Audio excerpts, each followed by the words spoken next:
Oh, my God. We have a caller on KBET radio in Las Vegas who says he is a neighbor of the shooter. This man has not appeared on any other show in America. Is this true? Before I take him, call screener. We have a caller on the line from KBET radio in Las Vegas who says he is a neighbor of the maniac who did the shooting. Rick on line 9, please go ahead. Yeah, Mr. Savage, how are you today? Are you really a neighbor of this maniac? I was, yes, sir. And I'm no longer in Mesquite anymore. I'm in Pittsburgh, Pennsylvania, but I was his neighbor for about 7-8 months in Mesquite. And I can tell you 100% that this is not that kind of guy. I was there working and seen him probably every other day on my way home. He used to sit with his garage open and sit out there in his driveway with his lawn chair right at the edge of the garage and the driveway. And he would wave all the time when I was going by. Really nice guy. There's a little bar around the corner where they have poker vending machines where you sit at the bar, you know. Mm-hmm. To go down there all the time and sit there and drink a few beers and have a few drinks and play that little vending slot machine with the video. Well, Rick, you're talking about a man who has just committed the greatest mass murder in American history, and you're making him sound like an ordinary guy who wasn't violent, didn't have any Nazi flags in the garage, didn't seem crazy to you. Are you sure it was him? I'm 100% positive. I'm 100% positive. I know exactly who the guy is. I was in the Marine Corps, and I've talked to this guy personally. We drank beer together, not just in passing, kind of sitting there playing games together. I had another guy work for me. His name was Steve, and we used to go to that same bar after work and have a few drinks and play video poker as well. And he would sit there too, and we would just talk about nonsense stuff. And I told him that I was in the Marine Corps, that talked about guns and all kinds of stuff. He never even told me that he owned a gun. Did he express any political opinions to you in those discussions? No, sir. No, sir. Not a thing. I mean, other than I told him, because I was wearing a Trump team shirt that said Trump team on it, and he was a Trump fan. But other than that, we didn't talk about it. Oh, don't let that get out. I know. But, and then the acoustics, when you started talking about that, I was when I decided to call, because I know I've been fired at with a 7.62 AK-47 thousands of times. And I can tell you, beyond a shadow of a doubt, that is a 7.62 round. There's no doubt in my mind. You can tell, like your previous caller said, by the thud of it at the end of it, and the discharge rate. 22 fires at a lot faster velocity and a more rapid recession than the 7. But do you confirm that this was a belt firing weapon? If not, now you have to be careful when you define belt-fed weapon, because that could be a drum mag, it could be a belt-fed from the side. I would say it was probably a 50-round drum magazine, not an extended mag. Now, are 50-round drum magazines legal? Yes, they are. In some states, they are, and I frankly argued against private ownership of these before, and I was roundly attacked by individuals who called this program. I said, what the hell do you need a thing like that for? And, of course, the standard answer is we're going to hold off the U.S. government when it comes for us. But going back to your main point, Rick, and I need to confirm this, I'm just going to take you on your word, because what you just said has not been heard on any network. It's going to be picked up and played elsewhere. I know that. And, thanks to the Savage Nation.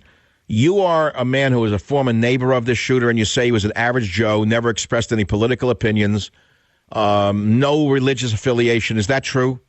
That's 100% true, yes, sir. Wow.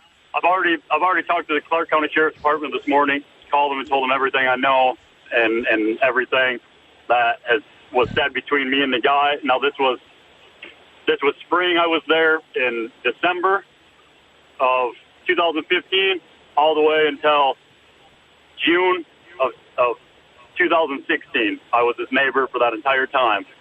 In Mesquite? In Mesquite, yes, sir. Yes, sir. Unbelievable. Multiple times. I've spoke with him multiple times.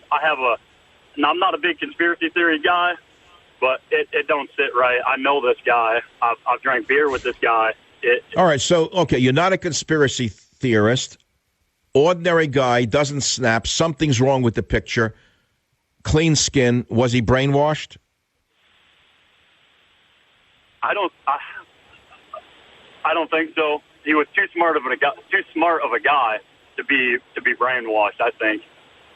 That's stuff. All right, so wait, you don't go for conspiracy. He wasn't brainwashed. So what is your instinct telling you as a man who's been in combat? Obviously, you have a very heightened sense of reality. What is your instinct telling you? It's a setup. I know that sounds weird, but it's got to be a setup. What more? How does? Wow! Wait a minute. Hold on. I understand what you're saying. That's the body they found in the room, but he may not have been the shooter. Exactly. I mean, how many movies have you seen with that exact same plot? I mean, oh my God! How does it describe multiple people running through the crowd? What, 2 people running through the crowd saying you're all going to die? Yes.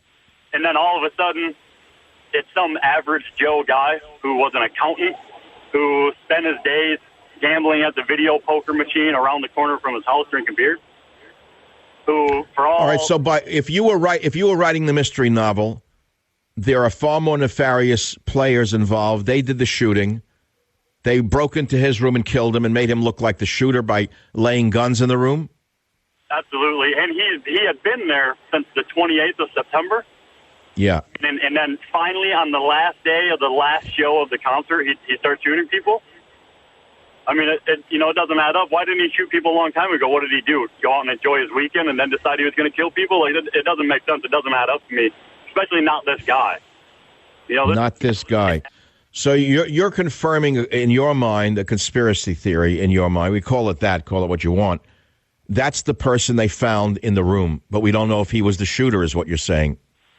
That's what I'm taking it as. I mean, prove to me he was the shooter. Show me the ballistics on his hands from him shooting and on his clothes from him shooting all these shots. On top of that, watch the videos. AK-47, watch any video from when we were in Afghanistan, and the end of an AK-47 in the middle of the night lights up like a Christmas light with a flash. There's nothing coming out of that room. Wait, there were no flashes coming out of the windows of the Mandalay? Watch the videos. I've watched them on Twitter and on YouTube 100 times, and they're looking at the Mandalay Bay and a lot of these cell phones that people are holding, and you don't see a flash one coming out of that room. Well, did he have a flash suppressor on the end of his weapon? You wouldn't. I mean, there's still. I mean, you're 30 stories up in the middle of the night. You're going to see something. I mean, but why would he? And anyway, why would he need a flash suppressor if he was just randomly shooting into a crowd? What's that for? Whoever was doing it knew that they would be caught eventually, but you're saying he didn't even do it. I mean, I'm not going to say he didn't do it, but it's just hard to believe. It's really hard to believe knowing the guy. All right, I want to repeat what we've been talking about because I'm going to play this sound again tomorrow. Jim, we got to grab this. This caller, Rick, from KBET in Las Vegas, says he used to live next to the alleged shooter. He doesn't believe this alleged shooter did it for the reasons he described. And he's not given to conspiracy theories, but he thinks the whole thing was a setup and there are other individuals involved. Does that accurately depict what you are saying, Rick? Yes, for the most part. I mean, it sounds harsh coming off like that because it makes me sound like a like a weirdo, but there's too much involved knowing the guy personally.